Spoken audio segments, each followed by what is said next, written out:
Hey everyone, Mr. Happy here, and welcome to Mondays with Mr. Happy, aka Mr. Happy Mondays, a weekly Q&A show where you ask me questions and I answer them. I'm going to be upfront with you right now. This is going to be a very short episode for a couple of reasons. One, I'm actually not feeling too great. I stayed up late to watch the League of Legends MSI final between North America and Europe. Not very much worth it. It was very anticlimactic despite all the hype. But I'm super tired and I haven't been feeling well today, and you can tell I look super schlubby, like more than usual. Reason number two is my first recording got corrupted. My second recording, the microphone muted for whatever reason. I don't know why. And thus, this is my third time doing the full recording for Mondays with Mr. Happy. So excuse me if I'm a little, I guess, straight to the point with some of my answers in this episode. I think you can understand the frustration of doing something 3 times when you just want to go to bed. You know what I mean? That's why it's like it's already dark in here and stuff, and I got no light going. But we're going to thank our sponsors over on Patreon. We're going to go into the questions. We're going to get it done.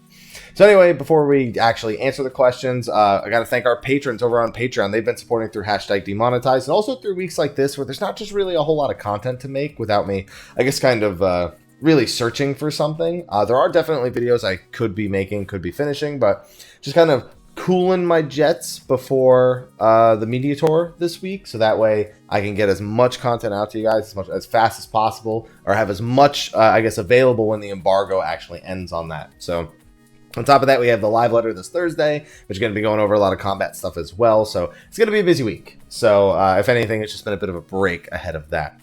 But we have to thank our patrons for supporting us even in weeks like this. So we have our patrons of light, of course, Khuja Cross on Jenova and Kurenai Oni. You guys know them. They've been patrons of light. They, monetarily wise, there's not even a patron of light tier officially listed because I don't want to encourage people to do it because the Patreon is not a super major focus of the YouTube channel. But it is there, and they have done it for quite some time now. So thank you to both of them. You guys have been awesome, and hopefully you'll continue to do so. We also have our long list of sponsors, and for those of you, I've been seeing some feedback like, why didn't you just do like a scrolling text or anything?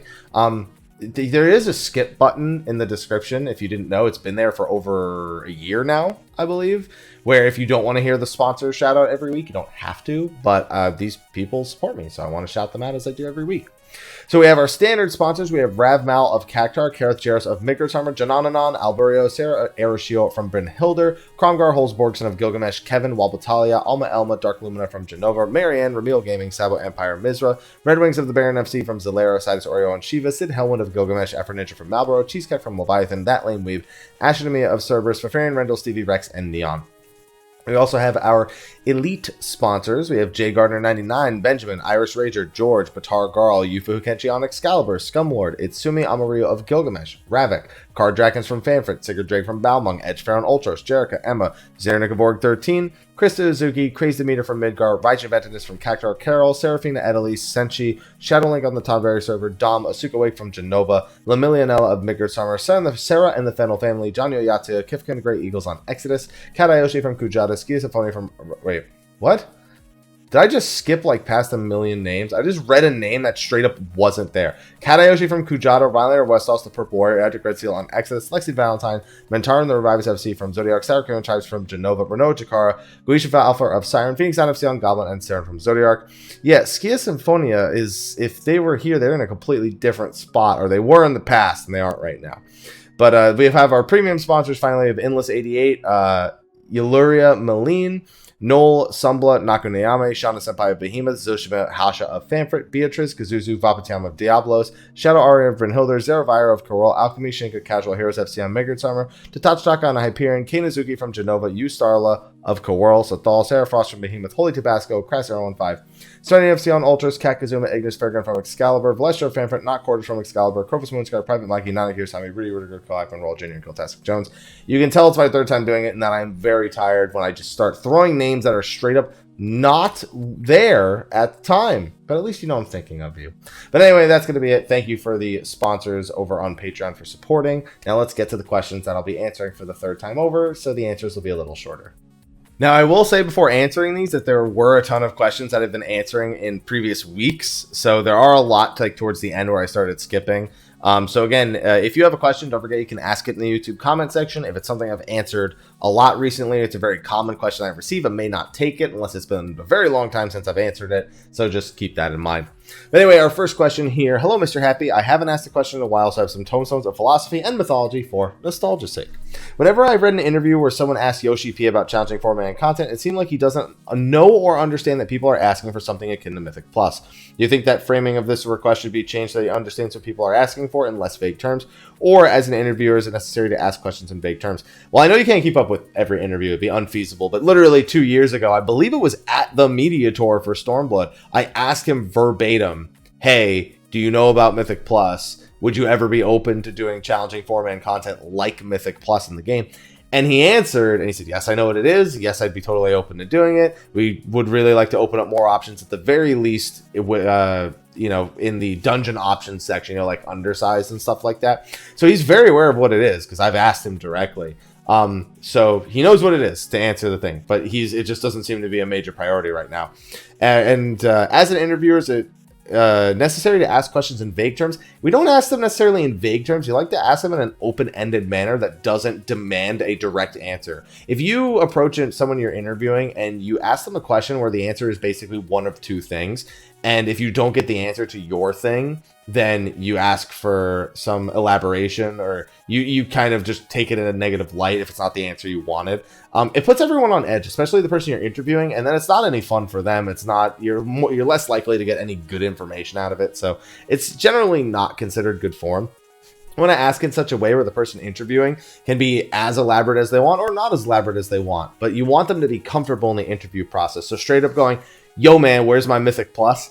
Generally not a good idea. You want to go like, hey, I'm not sure if you've heard of this, but if you haven't, well then it's this, but if you have, what do you think? And could we ever see something like this or other more challenging format and content added to the game? It needs to be something where the answer is very open-ended. So that is, I guess, to answer your question, it's not vague, it's just not on edge. Question number 2. Howdy, Mr. Happy. Longtime viewer, first-time asker. So a bonus of Blitzball being indefinitely delayed till the point you actually find it fun. That will never happen, but I appreciate you trying. It's my hope that we get less linear dungeons that have secrets hidden throughout and optional bosses that can only be spawned by unique means. What are your thoughts? Also, you don't need to answer this, but am I the only one who thinks that an Overlord crossover raid would be amazing? I haven't heard anyone talk about Overlord in ages. Anyway, on to the question. Less linear dungeon secrets hidden throughout. So the big thing about these kind of dungeon designs nowadays is they're fun the first time through, or the first couple of times through. Baldesion Arsenal was riddled with secrets, especially when it came to Absolute Virtue and actually getting through the middle portion of the dungeon itself. But after that, it's just, okay, now we know what all the secrets are, so it's one straight path. You're basically delaying the point in which the linear dungeon becomes a linear dungeon. When a dungeon is designed to be linear from point A to point B, it's immediately noticeable. When there's secrets, then people have to come up with what the linear route is going to be. And once they do, it really doesn't feel any different than any other dungeon. What I will say, though, is that what you're asking for is more immersive.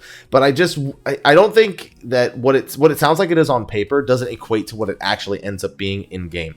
So while I'm perfectly okay with less linear dungeons, as long as they're done tastefully and not the same way every single time, where it's always, there's going to be a secret at this point in the dungeon, and there's going to be this unique boss that has this type of condition. If it's the same thing every time, then it's no more special than the linear dungeons we have now. So I'm okay with the idea, but I don't want them to A, use it frequently, and B, I don't think it really adds that much to the gameplay. It's kind of like one of those things where it's mostly for immersion. It's kind of like the elemental wheel. Gameplay wise, the elemental wheel is utterly useless. It doesn't change your actual gameplay. It's just right before you actually start pressing your buttons, you go, I have to use water instead. That's it. That's the end. It's the end of your decision-making process at that point. So it's one of those where it's like, I'm totally okay with it, but does it really add anything? Not precisely. Question number 3. Ola Haps, have a great week as usual.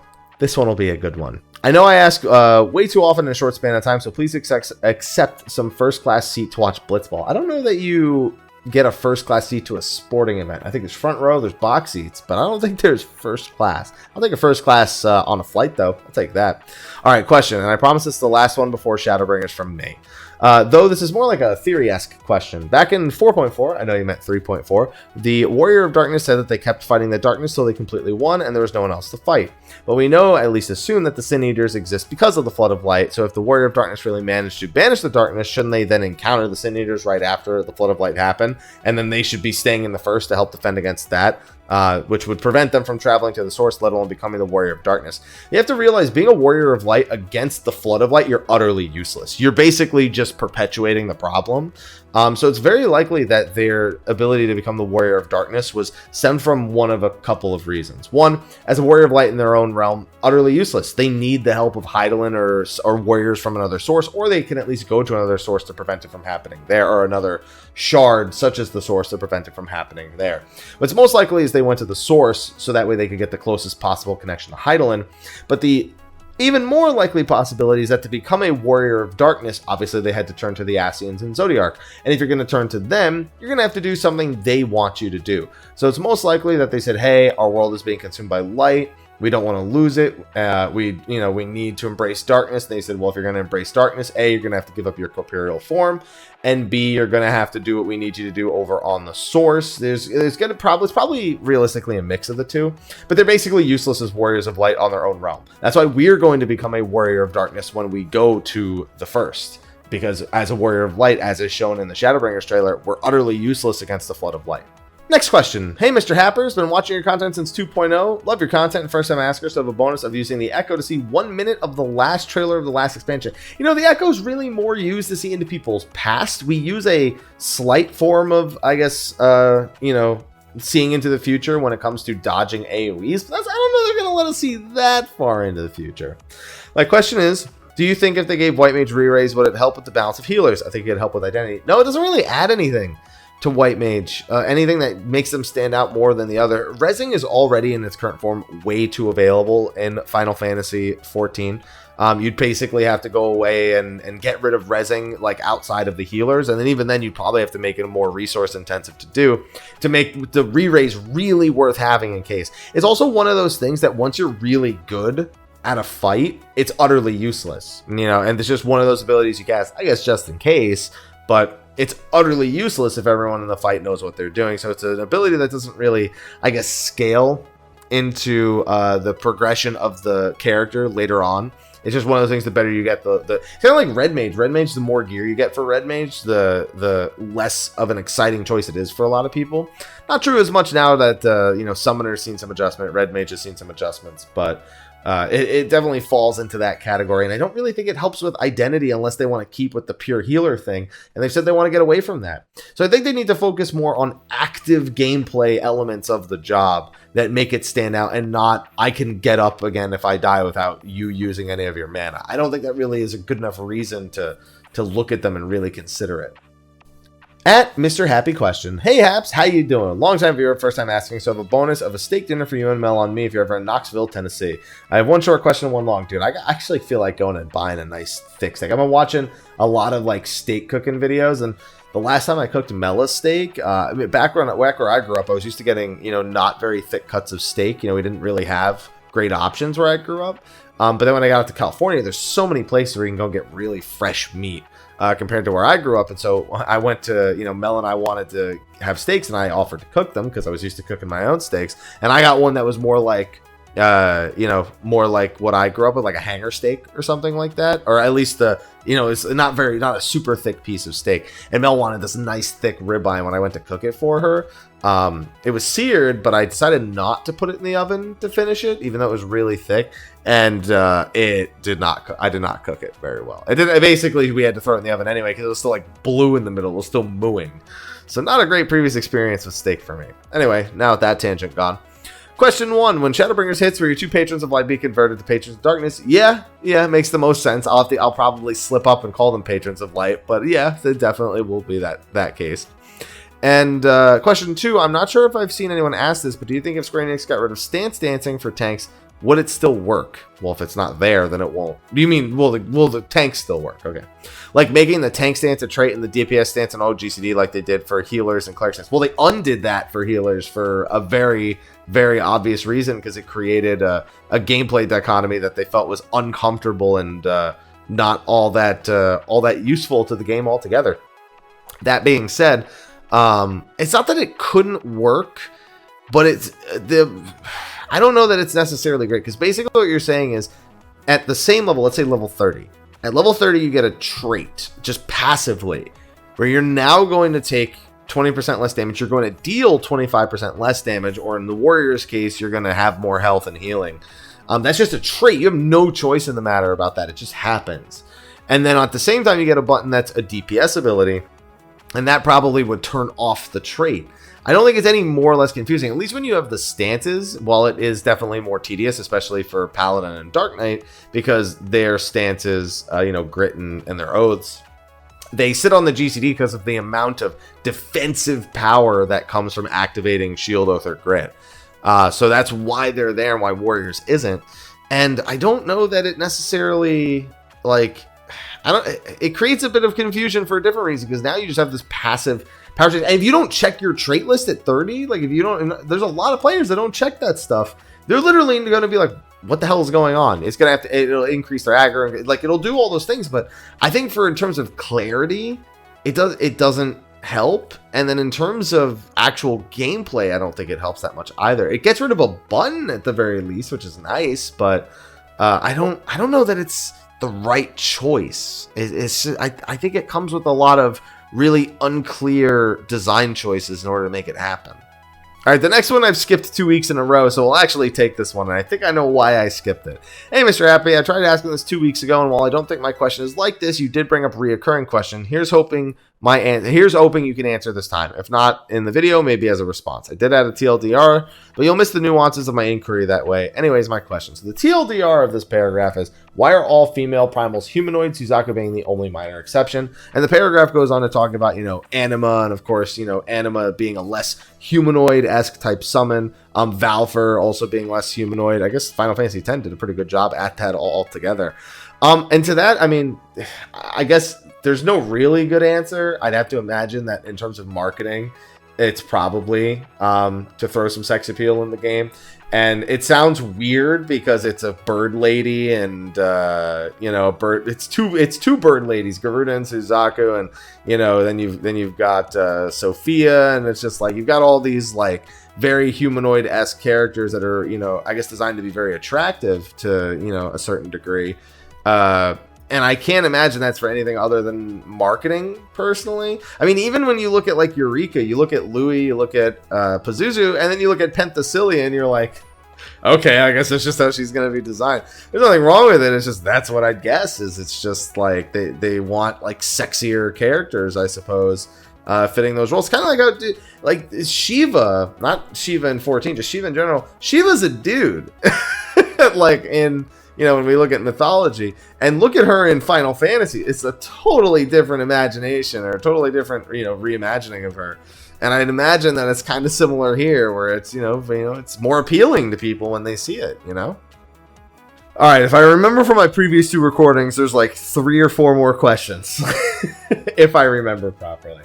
Hey, at Mr. Happy question. Hello, Mr. Happy. I got 2 short questions that I'd like your opinion to answer. I remember the reason I even picked this is because I like how spaced everything is. I actually really do like how spaced everything is in this post. 1, do you think that the stat point system, critical, hit rate, direct hit, determination, will remain for Shadowbringers as it is? Because it seems so one-dimensional, almost every class has the same stats. It's been like that forever since Realm Reborn. Stats have never been overly complicated in Final Fantasy XIV because, well, they just don't need to be. It's very much not about these stats. They're very minor portions of the game overall.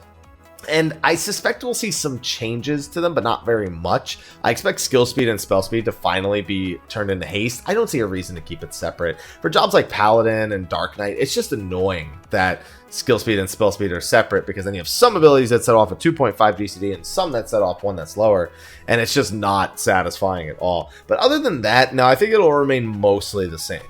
And question number 2, in regards to your pitch for Summoner Pets rework last week, I'd like your opinion on Summoner in 11.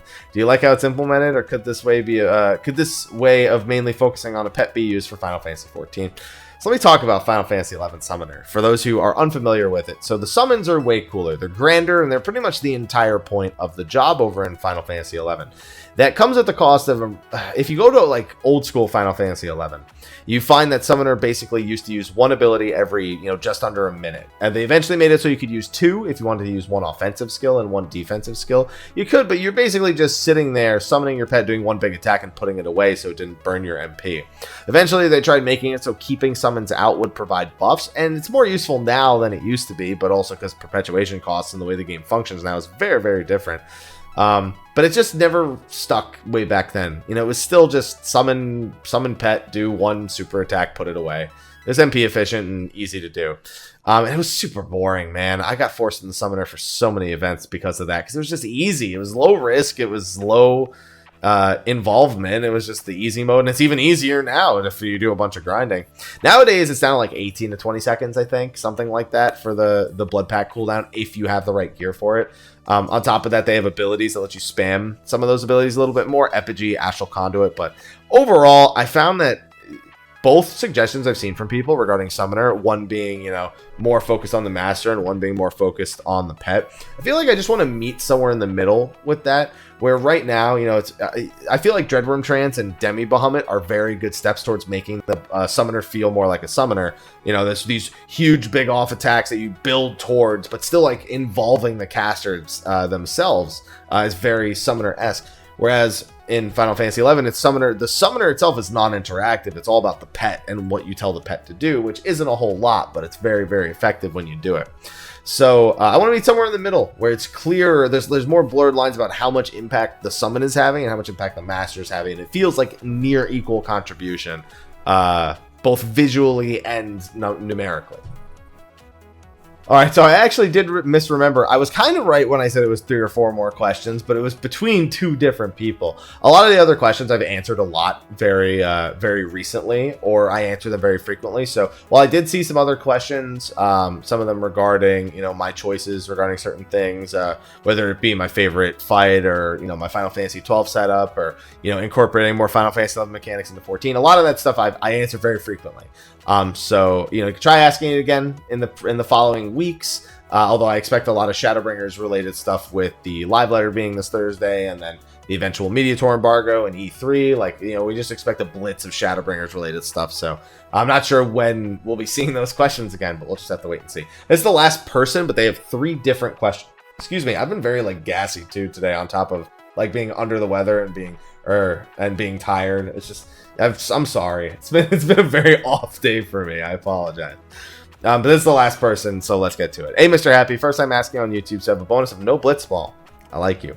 Few quick questions. 1, do you think we will ever get a crafter like Enchanter from WoW, or is able to gather its own material and craft with said material, maybe like a materia maker, but So, by the way, for anyone watching, we specifically mean Enchanter disenchanted items for dusts, and then use those dusts to perform enchants. I don't think we'll ever see another crafter or another gatherer in this game directly named and given the job responsibility. They've mentioned that player run farms would probably be happening in Shadowbringers. We've had gardening in the past already. And we've had things that emulate, I guess, what the activities someone who gathers or crafts would be without actually making another job. And I suspect that if they do anything that involves new activities that involve gathering items or whatever, or putting things together, that they'll probably stick to that idea where they don't actually make a new crafter or a new gatherer. It's one of those things that's maybe they could for immersion's sake, but for gameplay sake, they'd basically just be taking the 8 other crafters or the 3 other gatherers, just copy and pasting them and doing something new, unless they want to do archaeology WoW. But yeah, there's a reason that wasn't super popular. I did all of them, but it was certainly a weird time. So no, I don't think they will. 2, do you think the Viking job could ever come to 14 being limited or legit? Well, you never see Viking as limited, because limited involves I guess more collection based jobs. Blue Mage collects its spells, Beastmaster could theoretically collect its pets, and Puppet Master could collect its attachments for its automaton. Whereas a full-on job, is like everything else. And Viking has an issue where its only job identity is it wields an axe. It looks like a Viking, and it uses Provoke. And we have a job that does 2 of those things already. And honestly, the warrior mask at times does kind of look like a Viking helmet, just turned down, I suppose. But that being said, I mean, they've made jobs on less I mean, Astro was made off of a non-playable character in Tactics that used one ability, which is their current LB3, and then they just took some existing abilities in the game and then came up with a bunch of new stuff. So they made ideas for less. So to say it could never be a legit one, I think is not very smart. You know, especially wielding 2 one-handed axes or something like that. That'd be dope as hell. So I won't say no, it could never be a legit one. I don't think it would ever be a limited. I don't think it's one of those jobs that maybe has I guess enough of a following, though. A bit generic. I feel like they'd give the whole double one-handed axe thing one day to somebody else. And 3, with new jump potions, do you think they will ever create Gatherer Crafter equivalents, even though they'll probably send the market into chaos? See, the thing is, leveling Crafters Gatherers is already a pretty big joke. 1 to 50 can be a bit of a trog. Or trog? Is that even a thing? Trogdor! That's not... Okay, I'm going to move on. But anyway, it could be a bit of a slow tumble. I don't know what these metaphors or analogies I'm coming up with are, but it's overall really, really easy. So I don't think they would do it. You could argue that if it's so easy, it doesn't hurt to do it, but it might encourage more people to do it at the same time. But no, I don't think they will. I don't think they'll ever do a crafter or gatherer jump potion. I just don't. There's not really like a super particular reason other than maybe it's growing with the market, but even that's not really much an excuse. I just don't think they'll do it. Maybe they will, but I don't think they will. But anyway, that's going to be the last question for Mondays with Mr. Happy this week. Again, apologies, I'm all over the place. I got to get well rested ahead of the media tour, because I have to be on my A game for that, because you guys expect the best from me, and I will give you nothing less than the best. But anyway, be sure to ask your questions for next week's Mondays with Mr. Happy in the comment section of the video below. Keep in mind, again, if the question is answered frequently, or it's a very common question, I may not take it. Also, if it's a question that I don't have a great answer for, it may be one that I don't take. So keep that in mind as well. But anyway, thank you for watching. Again, thank you to our patrons. Be sure to like, favorite, subscribe, and share, and I will see all of you next week. Also, Thursday, don't forget, it is my 5-year partnerversary on Twitch, so it's going to be an extra long stream that day, and the live letters that day anyway, so we're probably going to be live with a bunch of Final Fantasy XIV stuff for that entire day. Anyway, thanks for watching, and I will see all of you tomorrow? I say that at the end of my streams. You'll all see this tomorrow. I'll see you when I see you, alright? Thanks for hanging out, and I'll see you guys next time. Until then, take care.